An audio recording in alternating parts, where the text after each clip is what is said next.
बिस्मिल्लाहिर्रहमानिर्रहीम। अस्सलाम वालेकुम नाज़रीन। मंशियात के बढ़ते हुए रुझान को रोकने के लिए यूनियन कौंसिल की सतह पर खेलों के इनेकाद का सिलसिला शुरू कर दिया गया है। हमारे नुमाइंदा खसूसी बिलाल बलोच के मुताबिक इस हवाले से नाइट बैडमिंटन टूर्नामेंट का इनेकाद चौधरी स्पोर्ट्स की जानिब से किया गया। कंसल्टेंट इंसदाद मंशियात मुहिम सैयद जुल्फ़कार हुसैन ने बतौर मेहमान खसूसी इसमें शिरकत की।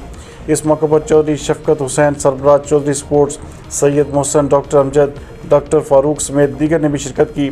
इस मौके पर बात करते हुए सैयद जुल्फ़कार हुसैन, कंसल्टेंट इंसदाद मंशियात मुहिम का कहना था कि खेल इंसान की शख्सियत को बेहतर और मस्बत बनाने में अहम किरदार अदा करते हैं, जबकि यही खेलें नौजवानों को मंशियात से दूर रखने का भी बेहतरीन ज़रिया है। उनका मज़ीद कहना था कि लाहौर में खेल के मैदान न होने की वजह से नौजवान नशे का सहारा लेते हैं, जबकि खेल के मैदान आबाद करने से मंशियात और दूसरी बुराइयों से बचा जा सकता है। इस मौके पर बात करते हुए चौधरी स्पोर्ट्स के सरबराह चौधरी शफकत हुसैन का कहना था कि नौजवानों को मस्बत सरगर्मियों की जानिब राग़िब करने के लिए खेलों के टूर्नामेंट का आगाज़ किया जाएगा, जबकि क्रिकेट, फुटबॉल, बैडमिंटन समेत दीगर खेल के मुकाबले भी करवाए जाएंगे ताकि नौजवानों को नशा जैसी लानत से महफूज रखा जा सके। इस टूर्नामेंट में हमजा नईम और शफकत हुसैन ने पहली, वहाब नवीद, समी कैसर ने दूसरी, जबकि फाखिर और शफकत ने तीसरी पोजीशन हासिल की।